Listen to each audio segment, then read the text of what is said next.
The Last of Us season 1 on HBO has come to a conclusion with its 9th episode this past week. We'll get into our thoughts on that, but I just wanted to say, like, some of the news out of it that I've thought has been really cool is people already clamoring for the next season. Apparently, sales of the second game are going up. Like, people are really interested in what happens next.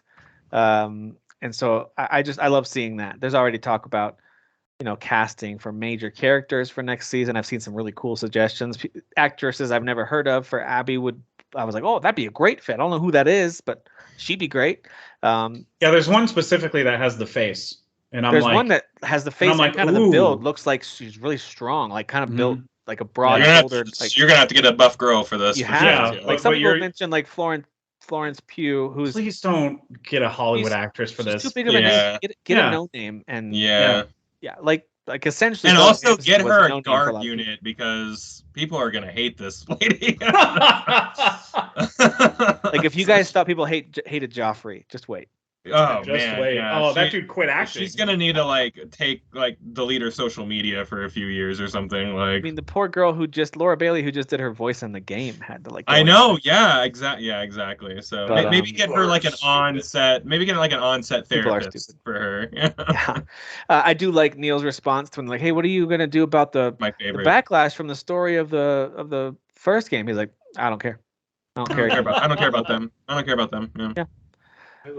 If anything, that makes for a really good, compelling TV show, right? Like, hey, we're gonna have people talking about it because it's gonna be controversial and upsetting. They also said, at least there was a headline that they're gonna split up part 2 into like two at least 2 seasons. Yeah, and that makes me go. It's gonna be the first part of the game and then the second part. That game's literally split into. Yeah, it is, but so it makes sense. They could also afford to not stretch out, but at least show flashbacks. And I'm not meaning to divert from the finale, but they could because there's so many flashbacks in part 2 of the game. They could just have the flashbacks play out in the season throughout the show. Like they don't even need to do flashbacks because the at least the person that plays Ellie looks young enough to, continue playing that role through flashbacks. You can play both for a little bit, yeah. Yeah, I'm sure they're playing around with ideas that they have been playing for a while. Structure's all going the to be a big structural ideas for them. I think they're shooting in the fall. I think Bella Ramsey said that. Okay. Yeah. There's in the third act of Last of Us Part 2, Ellie also gets, for a skinny girl, he's pretty jacked. Like she's got some muscles on her as she's. Yeah. So I do wonder if Bella Ramsey's gonna have to put her through the Rock gym camp, making some gains. All right. So episode 9, I thought just generally it was just really well done. I mean, it's hard to do a story like this, and they've already knocked it out of the park in so many ways throughout the season. Maybe not the way that everyone, even in this podcast, would have said that's how I would do it. Like if you put me in charge, but they still did a really good job with how they chose to tackle each element, how they split it up. I thought the pacing was good. I mean, I came away feeling like they pretty much recapped the entire story without missing anything major. And that's usually what happens, I think, when you do an adaptation of a much bigger story, especially from a book, but in this case from a video game. People can feel like, man, you really left out so much important stuff. And I just don't get that feeling. By the time this wrapped up, I don't feel like there was, maybe you guys can think of stuff that I can't. There wasn't a whole lot maybe there's a few things, not a whole lot that I was like, man, they really dropped the ball here. And when it wrapped up and the final credits rolled, I was like, man, they really did justice. The only thing I didn't like in the final episode was I wanted like better action. I felt like it was rushed. Plus, you got to realize, like, in the game, you're playing it mainly stealthy, right? Because you're taking on a lot of enemies. And even in this last episode, he fights a lot of enemies, but he's just, like, walking in the line of fire and just not getting shot. So that was the only thing that was bothering me and it's very minor. It didn't, like, I didn't walk away from the show going, well, the entire season is shit. Or this entire episode's trash. It didn't do that for me. I just wish it would have been executed a little bit better. You didn't even have to make that scene longer. I thought it was going to be longer. I really did.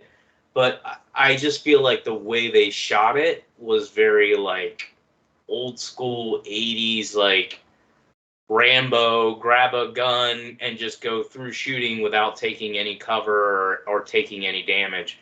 But outside of that, no, they hit all the story beats. They set up season 2 perfectly with the video games. And I agree as far as grading this as a whole season. While I had minor issues with certain things, overall I thought it was. I mean, it's easily what they said before this release. They said, "What this is going to be the greatest game adaptation ever." They did say that, yeah.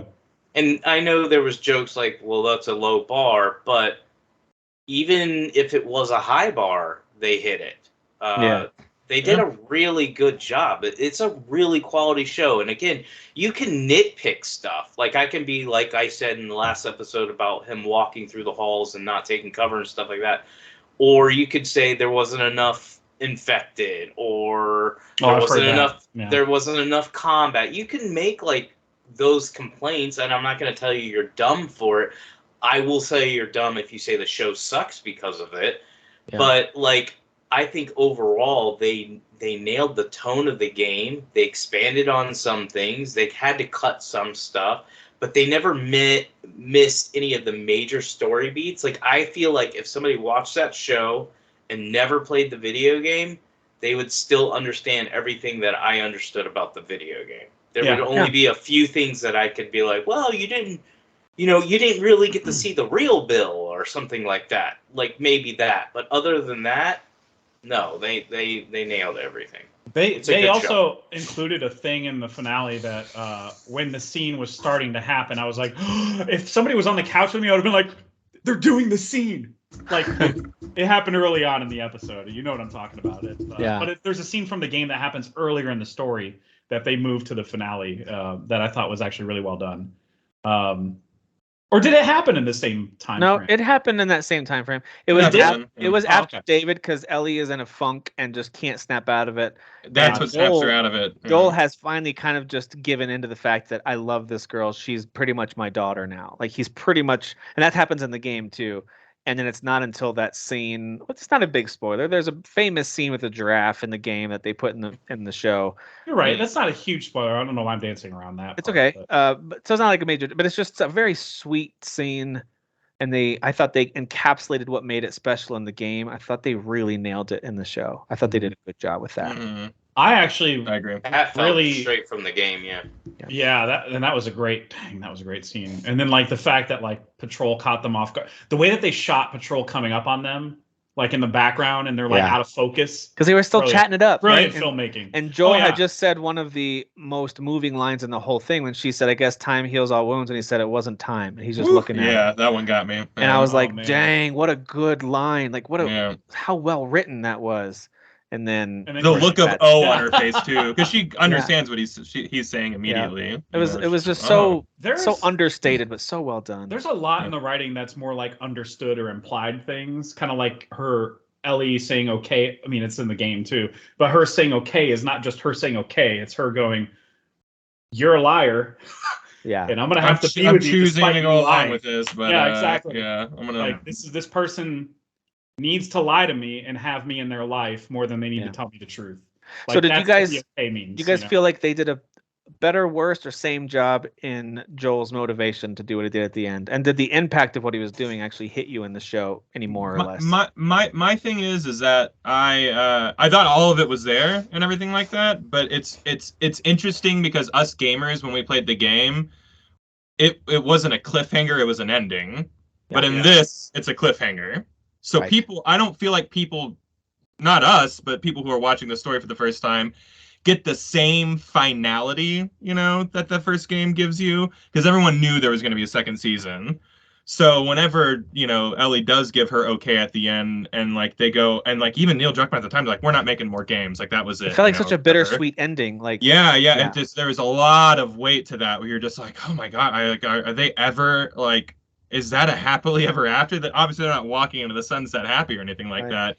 But now we have a second season. Everyone knows that. So I'm wondering for a lot of people if they feel, I don't know if they realize that they may have been robbed of some extra weight.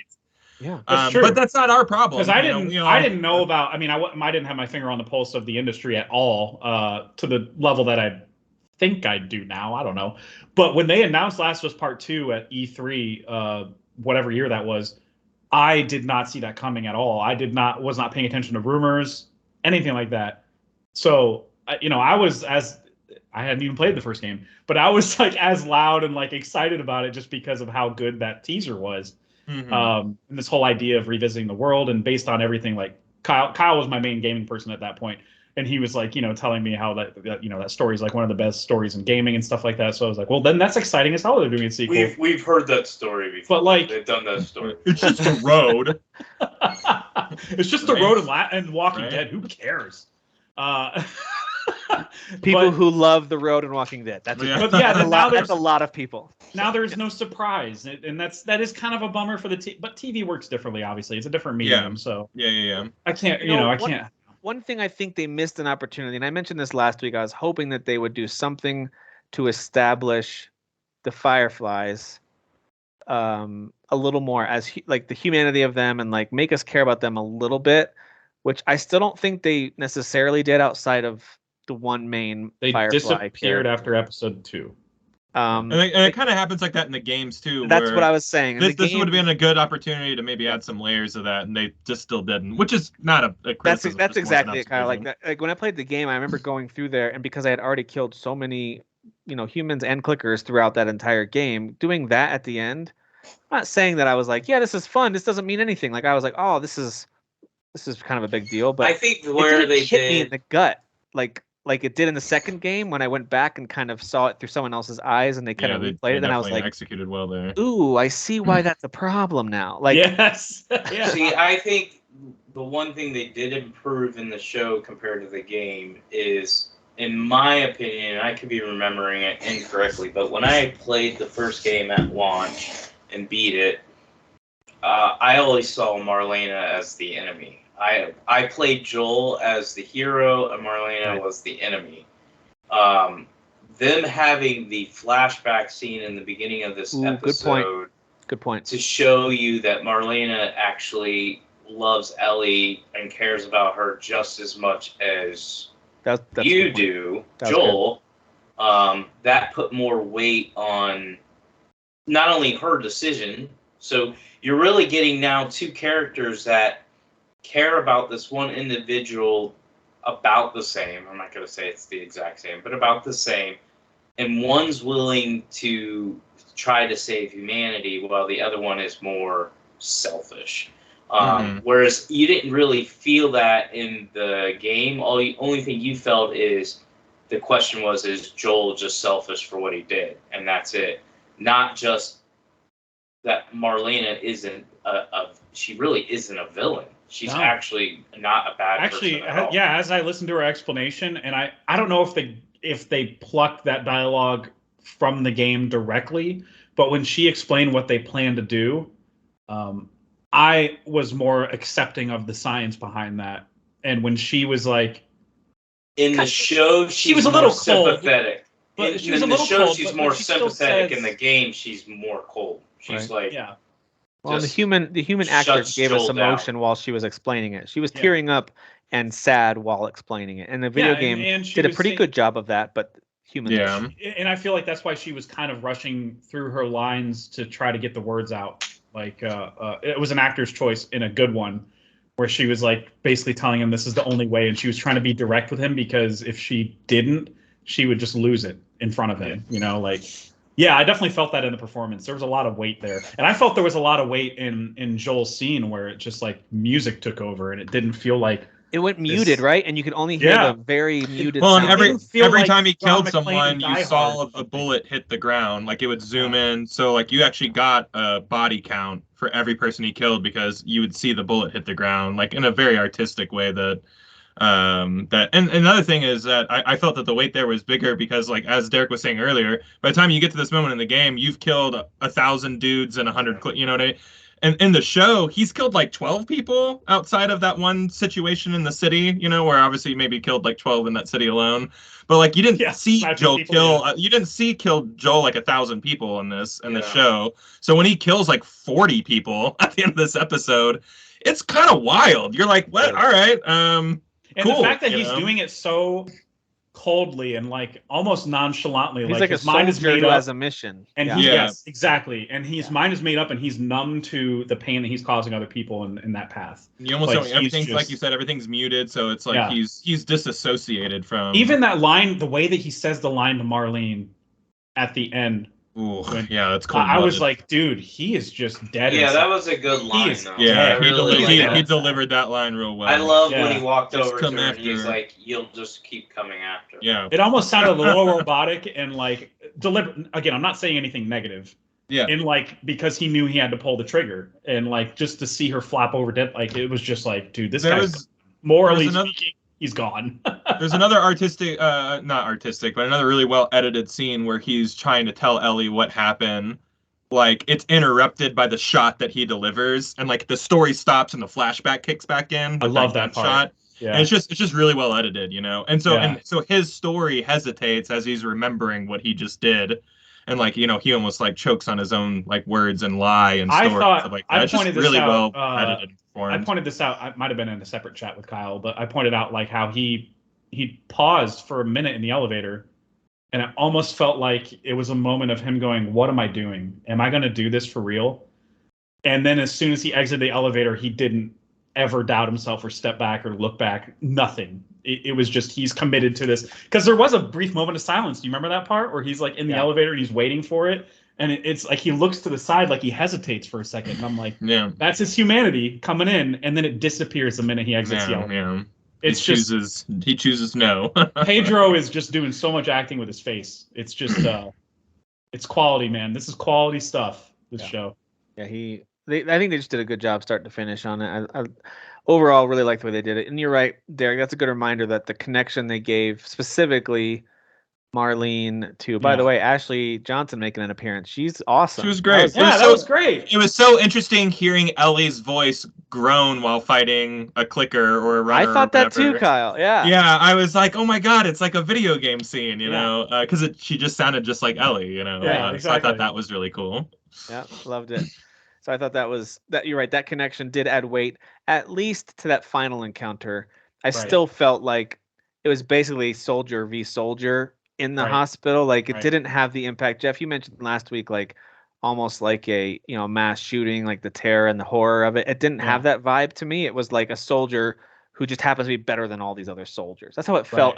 And I mean, of course, it is, but I did feel that the soldiers in the hospital were caught off guard, and that's why they weren't getting many shots off on them. You know, absolutely. I'm just saying, it still felt like armed. It still felt like armed combatants on the battlefield. Did one have an advantage? It felt very military to me too, Tim. Yeah. Especially with the shots, with like it felt like a GoPro was like attached to the front of the barrel, shooting back at Joel. You know, a lot of those type of shots. You know, so you're just like really in it and personal with the scene. Yeah.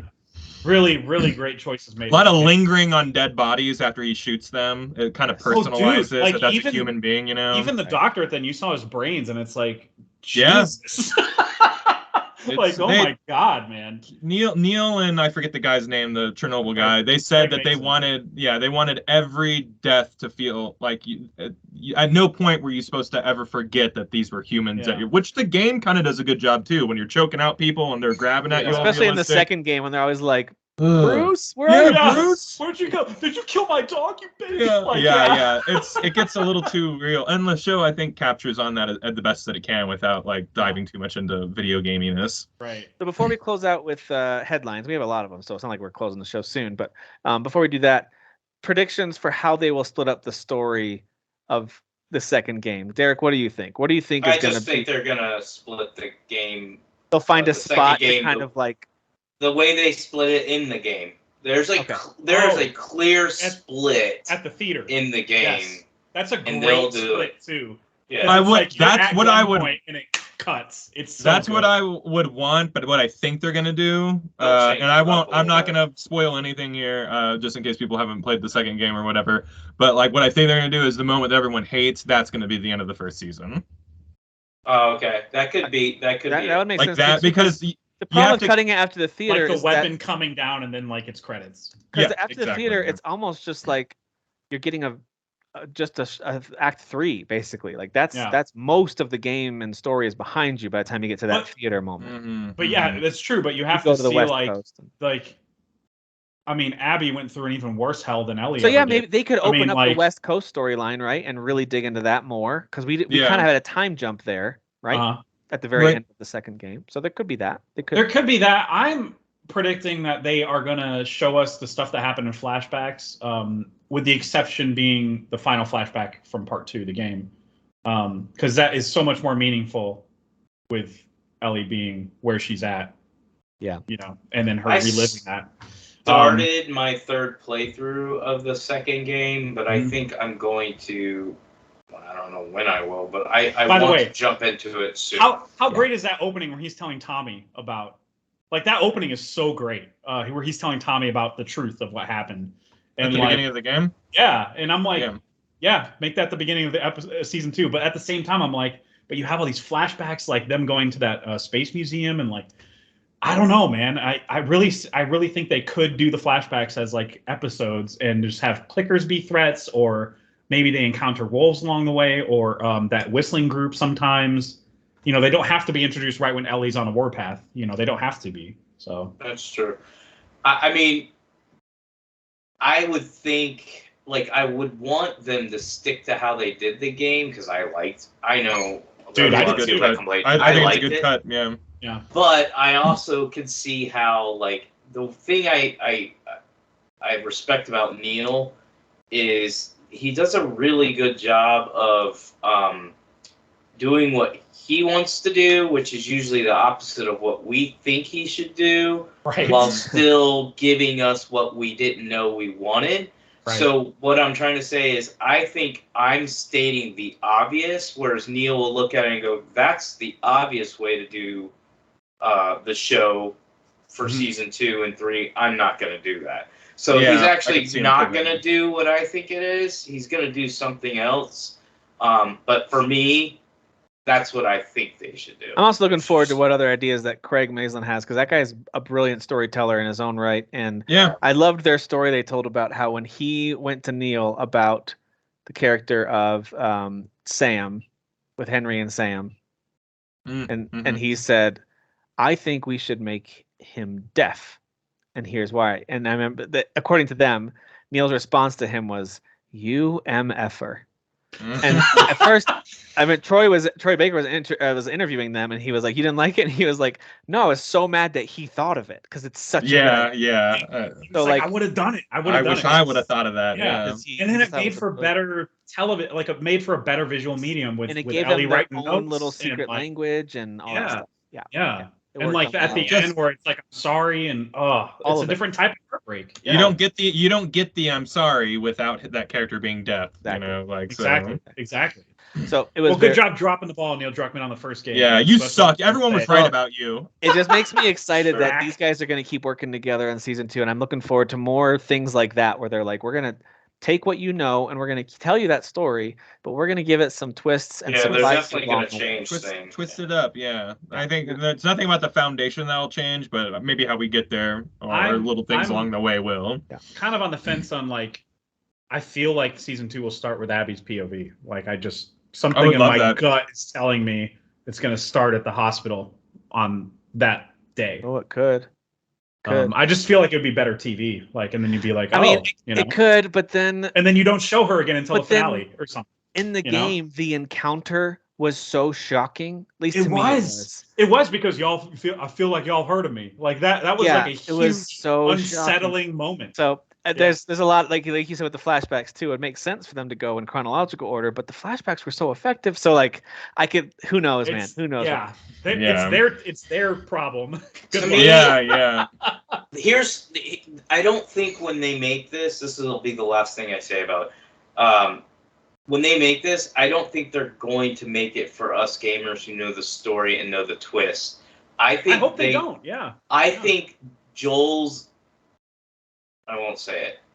scene in The Last of Us 2, Part 2, I think that has to be like the big twist of season 1. So if they're gonna drop it at the end, that means you got Joel, the whole time. But that's pretty early in the game, so that's a lot of like. That's what I'm saying. They would have to do a lot of flashbacks. They would have to twist and change things. But I think that's going to be the big shocker that would hook people. Like, did they just do that? That's what, and they're connected, and they're this and they're that. Like, to me, that was why I love part 2. Is I love the storytelling. I know a lot of people complained about stuff about that game, but I liked it because it wasn't what I would have done. It's not. Right. That's not what I would have thought of at all. And right. they did the Game of Thrones thing, and I was like, as much as I love that person, that's amazing. Yeah. That's an amazing storytelling. It's good writing, and everyone who doesn't think it is, I think they missed the point, of what that's supposed to make you feel. So here's you're feeling what you're supposed to feel. You're just processing it weirdly. Yeah. Here's what I think. I agree with what Kyle was saying about where they could cut it off. I think this is where they will, is at that big moment. I think that's it'll build up to that. And then I think season 3, as we're all waiting for the aftermath of that or what happened or whatever, I do think that's where we get a new point of view and are forced to. I could be wrong, man. You think they're gonna Glenn it with the walking? With remember with Negan? Yeah, yes. where he hit the cameraman and you didn't know who he hit, and you're like, okay, gotta wait a year now. There won't be like a mystery like that. You'll know who. Yeah, but true, I think you'll know that. Yeah. But I don't think, I could be totally wrong. They might try to build up that character in second season, but I feel like in the third is really going to be that person's story, and then they're going to that seems right. Combine them together at the end of season. There's a lot of history that they didn't show between Abby and other characters that she interacted with. So I mean, it's entirely possible they flesh out more before the scene. Who knows? Yeah. Now that's risky because you will lose a lot of viewers in season 3 if you do that, because they're going to hate that character. So it depends, man. It depends on how that's the point of the story. I know. Yeah. Honestly, my favorite stories involve writers giving me a story I didn't know I wanted.